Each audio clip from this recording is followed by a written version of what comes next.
PM JANMAN ద్వారా మారుమూల గిరిజన ఆవాసాలకు రోడ్లు నిర్మిస్తున్నాము. జన్మన్లో భాగంగా ఆంధ్రప్రదేశ్లో 555.61 కోట్లతో రోడ్లు చేపట్టాం. కులగణన ద్వారా వివిధ కులాల జీవన పరిస్థితులు తెలుస్తాయి. అన్ని వర్గాల సమగ్రాభివృద్ధి సాధ్యమవుతుంది. ప్రధానమంత్రి శ్రీ నరేంద్ర మోడీ ఓట్ల కోసం దూడలు దేశ అభివృద్ధి కోసమే యోచిస్తారు. హిమాలయాలు ఎలా తలవంచావో శ్రీ నరేంద్ర మోడీ ఎక్కడా తలవంచరు. ఆపరేషన్ సింధూర్ ద్వారా మన దేశ శక్తి సామర్థ్యాలను ప్రపంచానికి చాటారు. ఎన్డీఏ పాలిత రాష్ట్రాల డిప్యూటీ సీఎంల సమావేశంలో ఆంధ్రప్రదేశ్ ఉప ముఖ్యమంత్రి పవన్ కళ్యాణ్ హిమాలయ పర్వతాలు ఎలా తలవంచవో గౌరవ ప్రధానమంత్రి శ్రీ నరేంద్ర మోడీ గారు సైతం ఎక్కడ తలవంచరు. ఆపరేషన్ గండూర్ ద్వారా మన దేశ శక్తి సామర్థ్యాలను చాటిన ఘనత మన ప్రధానమంత్రి గారిచే అని ఆంధ్రప్రదేశ్ రాష్ట్ర తన ముఖ్యమంత్రి శ్రీ పవన్ కళ్యాణ్ గారు స్పష్టం చేశారు. ఆదివారం ఢిల్లీలో నిర్వహించిన ఎస్టీ పాలిత రాష్ట్రాల సీఎం డిప్యూటీ సీఎంల సమావేశంలో ఆంధ్రప్రదేశ్ ఉప ముఖ్యమంత్రి శ్రీ పవన్ కళ్యాణ్ గారు పాల్గొన్నారు. ఈ సందర్భంగా శ్రీ పవన్ కళ్యాణ్ గారు ప్రసంగిస్తూ ప్రధానమంత్రి శ్రీ నరేంద్ర మోడీ గారు ఎన్నడూ ఓట్లు వస్తాయా రావా అనేది ఆలోచన చేయలేదు. దేశ అభివృద్ధి లక్ష్యంగా కర్తవ్య నిర్వహణలో ఉన్నారు. అందుకు ప్రత్యక్ష తార్మాణం విఎం జనమని కార్యక్రమం. వేంద్ర ప్రభుత్వం నీరు సమకూరుస్తున్న ఈ కార్యక్రమం ద్వారా వర్గీ క్యూబర్గ్ వల్నరబుల్ బైబల్ గ్రూప్ సివిటిఐ ఉండే ఆవాసాలకు రహదారి సౌకర్యం కల్పించగలుగుతున్నాము. ఆంధ్రప్రదేశ్ రాష్ట్రం విషయానికి వస్తే పీఎం జన్మన్ ద్వారా కేంద్ర ప్రభుత్వం అందిస్తున్న 555.61 కోట్లతో నిధులతో 1612.72 కిలోమీటర్ల మేర రహదారులు నిర్మిస్తున్నాం. ఇవన్నీ వివిటివి ఆవాసాలకు అనుసంధానించే రహదారులే. వీటి ద్వారా 7 జిల్లాల్లో 239 పీవీటీ ఆవాసాలకు రహదారులు ఏర్పరచగలుగుతున్నాము. 6 ఓట్ల కోసం చూస్తే 2.19 ఆవాసాలకు రహదారుల మూలంగా 50,000 మంది రోడ్డు సౌకర్యం వస్తుంది. వారు మనకు ఓట్లు వేస్తారా లేదా అనే ఆలోచన ఎక్కడా చేయలేదు. మన గౌరవ ప్రధానమంత్రి గారు అదే మొత్తాన్ని ఓట్లు వస్తాయి అనే చోట వెచ్చించవచ్చు. ప్రతి ఒక్కరికి అన్ని ప్రాంతాలకు అభివృద్ధి ఫలాలు అందాలి అనే ఉద్దేశంతో శ్రీ నరేంద్ర మోడీ గారు ముందడుగు చేస్తున్నారు. స్ఫూర్తితోనే ఎన్డీఏ పాలిత రాష్ట్రాలు ముందుకు వెళ్తున్నాయి. ఆంధ్రప్రదేశ్ రాష్ట్రంలో గౌరవ ముఖ్యమంత్రి చంద్రబాబు నాయుడు నేతృత్వంలో రాష్ట్ర కేబినెట్ ఎస్సీ వర్గీకరణకు ఆమోదం తెలియజేసింది. రిటైర్డ్ ఐఏఎస్ అధికారి శ్రీ రాజీవ్ రంజన్ మిశ్రా నేతృత్వంలోని ఏకసభ్య కమిషన్ 3 నెలల పాటు రాష్ట్రంలో పర్యటించి రూపొందించిన వివేకను అనుసరించి ఎస్సీ వర్గాన్ని చేపట్టాము. ఆపరేషన్ సింధూర్ అందుకు దారితీసిన పరిస్థితులు చాలా క్లిష్టమైనవి. ఇటువంటి దశలో కూడా ప్రజల రక్షణలతో పాటు వారి భవిష్యత్తు కోసం గౌరవ ప్రధానమంత్రి ఆలోచన చేశారు. కులగణన చేపట్టడం అనేది ఎంతో ఆదివారం దేశంలో ఉన్న కులాల పరిస్థితులు, వారి జీవనం, వృత్తులు, స్థితిగతులు తెలుస్తాయి. వారికి జీవనోపాధులు మెరుగుదలకు ఏ విధమైన చర్యలు చేపట్టాలి, ఏ పథకాలు తీసుకురావాలో పాలన వర్ణాలకు ఒక స్పష్టత వస్తుందన్నారు.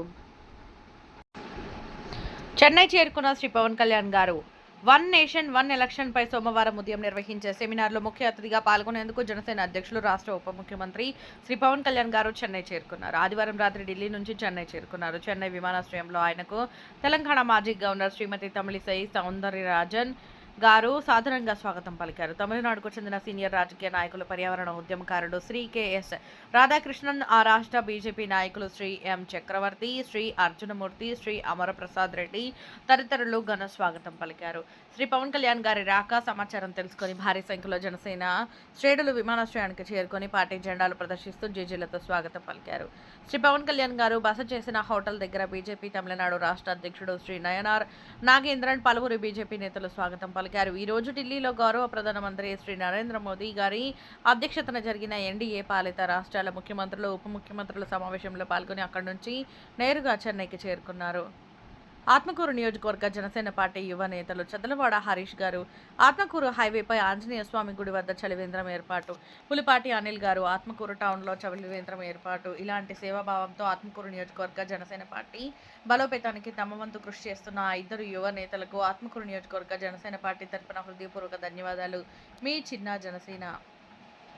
డొక్కా సీతమ్మ జనసేన పార్టీ ఉచిత మజ్జిగ చలివేంద్రాలు నెల్లూరు. రోజుకి దాదాపు 1000 లీటర్ల మజ్జిగ ఉచితంగా 90 రోజులు నెల్లూరు సిటీలో 5 కూడలలో. 28వ రోజు చిల్డ్రన్స్ పార్క్ సెంటర్ జనసేన వీర మహిళ విజయ గణకుల ఆధ్వర్యంలో. 16వ రోజు గాంధీ బొమ్మ సెంటర్లో జనసేన స్టేట్ నాయకులు అజయ్ కుమార్ జీఎస్పీ గారు వారి తల్లిదండ్రులు కీర్తిశేషులు వేములపాటి అనంతరామయ్య కామేశ్వరి గార్ల జ్ఞాపకార్థం జనసేన నాయకులు ఏపీ టిడ్కో చైర్మన్ నెల్లూరు జిల్లా పర్యవేక్షకులు జనసేన క్రమశిక్షణ విభాగం హెడ్ శ్రీ వేములపాటి అజయ్ గారి సూచనలతో జిల్లా ప్రధాన కార్యదర్శి గునుకుల పర్యవేక్షణలో నెల్లూరు కార్పొరేషన్ పరిధిలోని దాదాపు 5 చలివేంద్రాలు నిర్విరామంగా ప్రజలకు ఉచితంగా మజ్జిగ పంపిణీ చేస్తూ వేసవి తాపం తీరుస్తున్నారు. ఈ కార్యక్రమంలో జనసేన నాయకులు బెల్లపు సుధా మాధవ్, నరహరి తదితరులు పాల్గొన్నారు. ఎన్డీఏ నేతలతో ప్రధాని సమావేశం. ఏపీ నుంచి పాల్గొన్న పవన్ ఢిల్లీలోని అశోక హోటల్లో ప్రధాని మోదీ అధ్యక్షతన అత్యున్నత సమావేశం ప్రారంభమైంది. ఎన్డీఏ పాలిత రాష్ట్రాల సీఎం, డిప్యూటీ సీఎంలు ఇప్పటికీ అక్కడికి చేరుకున్నారు. ఏపీ నుంచి డీవై సీఎం పవన్ కళ్యాణ్ హాజరయ్యారు. కౌంటర్ టెర్రరిజం, దేశ భద్రత, ఆపరేషన్ సింధూర్, కులగణన తదితర అంశాలపై చర్చించనున్నారు. కేంద్ర మంత్రులు అమిత్ షా, రాజ్నాథ్, జేపీ నడ్డా సహా కీలక నేతలంతా భేటీలో పాల్గొంటున్నారు. మోదీ వల్లే 4వ అతిపెద్ద ఆర్థిక వ్యవస్థగా భారత్, పవన్ కళ్యాణ్ ఏపీ 4.18 ట్రిలియన్ల జీడీపీతో ప్రపంచంలోనే 4వ అతిపెద్ద ఆర్థిక వ్యవస్థగా భారత్ ఆవిర్భవించినట్లు నీతి ఆయోగ్ తెలిపిందని డీవై సీఎం పవన్ చెప్పారు. పీఎం మోదీ దార్శనిక నాయకత్వానికి, ఎన్డీఏ ప్రభుత్వ ప్రగతిశీల పాలనకు ఇది నిదర్శనమని పేర్కొన్నారు. ఇన్నోవేషన్, ఇన్ఫ్రాస్ట్రక్చర్, ఇన్ఫ్యూజన్, డిజిటల్ ట్రాన్స్ఫర్మేషన్తో ఐఎన్డీఈ ముందుకు సాగుతుందన్నారు. 3వ ఆర్థిక వ్యవస్థగా అవతరించడానికి ఇదొక ముఖ్యమైన అడుగు అని తెలిపారు. ప్రధాని మోదీ నిజమైన హీరో పవన్ కళ్యాణ్ ఏపీ ఢిల్లీలో జరిగిన ఎన్డీఏ నేతల సమావేశంలో deputy CM, Janasena chief Pawan Kalyan పాల్గొన్నారు. ప్రధాని మోదీతో కలిసి లంచ్ చేసినట్టు తెలిపారు. ఇందుకు సంబంధించిన ఫోటోను ఎక్స్లో పోస్ట్ చేశారు. భారతదేశ నిజమైన హీరో, ప్రియమైన నాయకుడు పీఎం మోదీతో కలిసి భోజనం చేశాం.